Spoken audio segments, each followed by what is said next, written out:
You might think your skincare routine is helping, but what if it's actually damaging your skin? Today, I'm going to be talking about the 4 most common skincare mistakes that could be irritating, aging, or even damaging your skin. I'll discuss signs your skincare routine might be damaging your skin and what to do instead. And then the last one might be a little controversial because it is super viral on TikTok and Instagram. I'm Dr. Sheila Farhang. I'm a board-certified dermatologist and cosmetic and skin cancer surgeon in Beverly Hills, California, as well as Tucson, Arizona. And for over a decade, I've treated thousands of patients, including celebrities ready to hit the red carpet. I recently created this channel so I can share my top skincare and cosmetic recommendations so you can look and feel your best, because honestly, it's so hard to find expert advice out there. So let's get into the video and get your skincare back on track. So before we get into the common mistakes, I think it's really important to talk about these signs your skincare might be doing a little bit more harm than good. And that's if you all of a sudden start getting red or inflamed patches, dry patches, your skin's all of a sudden super oily, you're getting new breakouts, not really hormonal acne, but like red or skin colored bumps, something called perioral dermatitis, which is like a little rash around the nose and the mouth area, is usually from skincare and skincare ingredients. So these are all signs that your skincare could actually be damaging your skin. Okay, skincare mistake number 1, you're overdoing it with ingredients and products. I see this a lot. People get really excited about using new ingredients or new products, and they just really overdo it and disrupt their skin barrier. So what does this look like? You could be overdoing it with over exfoliating. So a lot of products, they may not really specify, but if it's like a brightening product or if it's an anti-aging product, they have ingredients in them that are actually renewing the skin and increasing cell turnover. So you really want to be careful about using like an anti-aging and a skin brightener and a exfoliator all at the same time, especially in the same routine, the same time of the day. So for instance, acids are really irritating, and sometimes if you're using that with something like retinols and you're not really used to it and your skin's not really used to it, it could be causing a little bit more damage of your skin barrier, and your skin is really worse off than it was before using these products. So I really want you to read the labels and really cut down to maybe exfoliating your skin with an exfoliator. Me personally, I tell my patients to use them about 1 to 2 times a week. If they're a little bit more gentle and we're getting to a certain goal with patients and their skin's really tolerating, maybe I'll have them do it 3 times a week, but you really want to ease into it. And if you're using some type of retinoid, such as retinol, and if you saw my last video, this was one of the must-haves in a skincare routine. This is something that can really irritate the skin too. So if you're just starting off using these products, I would actually split your exfoliating night and your retinol night. You could even do a little moisturizing night in between. So if you're just starting off, some really good drugstore, like budget-friendly ingredients that actually work include Rock. Rock has some really good introductory retinols. Really, they have in all forms. They have capsules, they have night creams, they have serums. They even have a like a firming serum stick that has retinol in there. So you can use that. And then for your exfoliator, there are also so many, but I've noticed that a lot of my patients, when I recommend Paula's Choice, it's a really good low budget, but good ingredients that has alpha hydroxy acids and some beta hydroxy acids. And I like it because it's just a chemical exfoliator and not a physical exfoliator. So it's a little bit more gentle on your skin. The Ordinary also has some really good products that are affordable, and some kind of higher end products that I really like for my patients to use include Revision's retinol is really nice. Skin Better has a product called Alpha Ret that has peptides and retinol. If you're really kind of rosacea skin type, but still want to be able to use a retinol, it has peptides with it. So it's a little bit more gentle. And for Splurge, there's Skin Medica, Aha Baha, I call it AHA, BHA cleanser, and that's physical and chemical. I'm personally able to tolerate that even while pregnant, a couple times a week, and it's been really helping with hyperpigmentation and just cleaning out a lot of those clogged pores that really just accumulate over the few days, especially if you're wearing makeup or heavy sunscreens. And another product that's really nice, that's a little bit more aggressive, is Zeo. They have a really good like exfoliating polish cleanser. So I'll link those all down below. Okay, mistake number 2 that I see all of the time with my patients, and that is that they are not applying their skincare products in the correct order.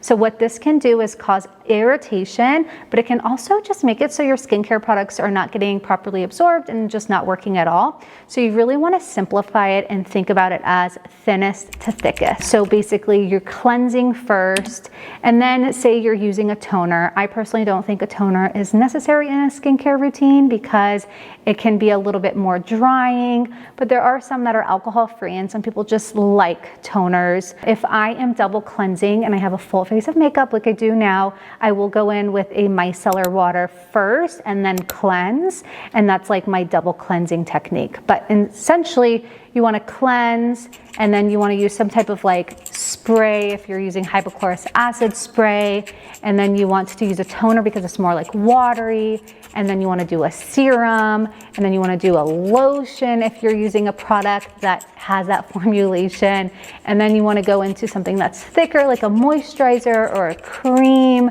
and then last really is the thickest product. So if you're using oils, again, these are not all things that I use or that I recommend. So I'm not saying that you need to use all of these products and all of these formulations. However, if you are using a vitamin C that you like, that is, for instance, the Paula's Choice, or one really good one that is a little bit splurgy, but it is people's ride or die, and there's a cult following for it, is SkinCeuticals CE Ferulic.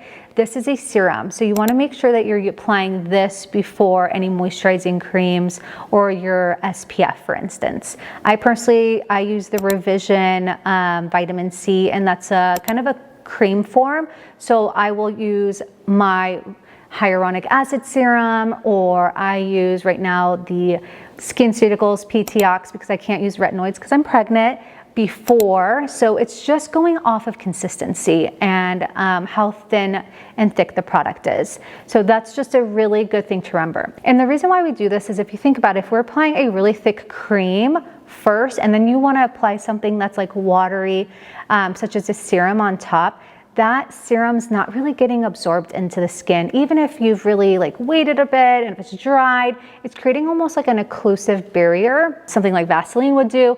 So it's not actually penetrating the skin. So you're actually like wasting and diluting down the product. So just keep that thinnest to thickest tip in mind, and you should be all set with your skincare routine order. Common skincare mistake number 3 is not moisturizing, like at all or not enough. Seeing this a lot with my acne patients or patients that have oily skin, and they think that moisturizing will clog their pores.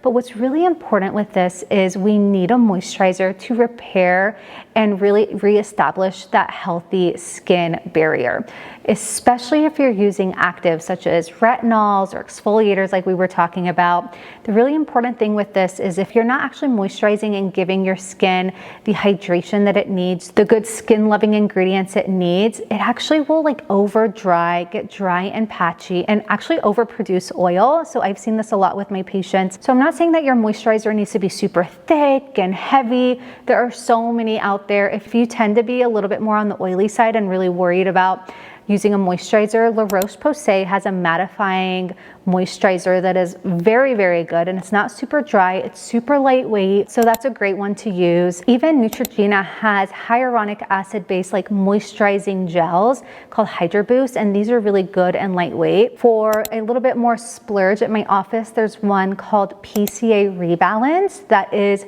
really, really nice. It has some healing properties. We love this after like patients' peels, or if their skin's just a little bit irritated from some acne treatment.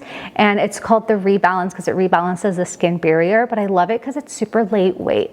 And then another splurge product, if you really haven't found anything else and your skin is just not having it, is Scentsy has a dermal repair moisturizer that is very rich and very like ultra smoothing.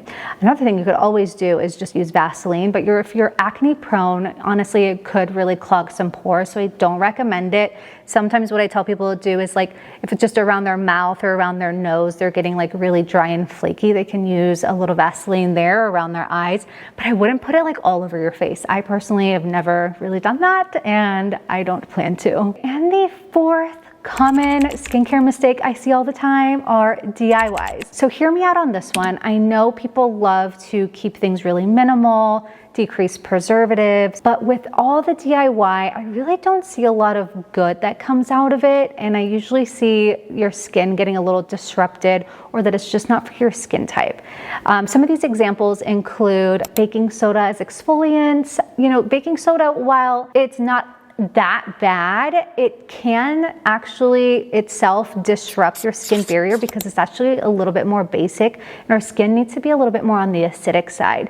So although it's not like the worst thing I've seen and the worst viral trend I've seen, there are just skincare products for a reason that are also very affordable, that have ingredients in them that actually do something. Because if you think about it, the baking soda is just like fizzling and getting away the dead skin, but it's not like reestablishing the healthy skin barrier. It's not reestablishing really anti-aging ingredients, brightening effects, while other products that you can buy over the counter or, you know, a little bit more higher end can do that. And there's so many great affordable drugstore exfoliants that can do that, a lot of which I've mentioned. So that's really important to consider. Another one is lemon juice. I grew up with my mom wanting to put lemon juice on my skin, and I think this is just because it's like really astringent and acidic. So I think it's supposed to help like dry up acne or help with hyperpigmentation, and this is actually the worst thing you can do. It's actually ruining your skin because it's so acidic that it's actually disrupting that skin barrier. And because it's a citrus fruit, you're actually at risk of developing something called phytophotodermatitis, which is usually happens in like beachy areas when people are making margaritas and they have like limes and oranges, and then they'll get it on their hands and they're in the sun and it turns into like dark patches. Sometimes I'll see it like around the mouth too. So you definitely want to stay away from that. You want to stay away from things that aren't supposed to be on the face, such as toothpaste. Listen, I was there. I tried all of these things while I was in high school, I was in college. These things can actually cause like chemical burns on your skin, and there are just so many better things out there. Another one is coconut oil. While I love coconut oil for the body, it can actually clog the pores if you're acne prone on the face. So keep coconut oil for your hair. It's fantastic for the hair. Keep it for your body. If you love the good, like natural, you just take it out of the jars. As long as it's unrefined coconut oil, I think that's fine. And this last one that is a bit controversial and very on trend right now is beef tallow. So again, not one of these things that is the worst thing that is absolutely ruining your skin, but here's my thing with beef tallow. Number one, it's really unregulated, so it could have some like bacteria or contaminants in there that maybe are not good for your skin, especially if you have like a cut that's open. And then number two, depending on how you're storing it, things can grow. You know, this is a animal product, so things can brew in there, which is why we have products that have some preservatives in them. And number three, the balance of the fats in there are actually not ideal, where in some people it actually could cause a little bit more acne or inflammation of the skin just because of the good fats and the bad fats ratio. Again, I know people have used this, I know people love it, but I'm just saying, don't go out of your way just to get this. It's nothing too extraordinary. It's moisturizing in its own ways, but for me personally, the risks outweigh the benefits. And this is coming from me, where I grew up Persian and my mom has these little like exfoliating rocks made of beef tallow. I'll do that every once in a while, but I think the big, you know, heaps of beef tallow being put all over the hair, the face, the body could not be a very good thing. And not to mention, it really smells like beef. So my sister's husband actually has this and uses it. My sister had to tell him to stop using it or do something because he would just smell like meat all day. So that's another thing. You want to smell good, you want to have good skin.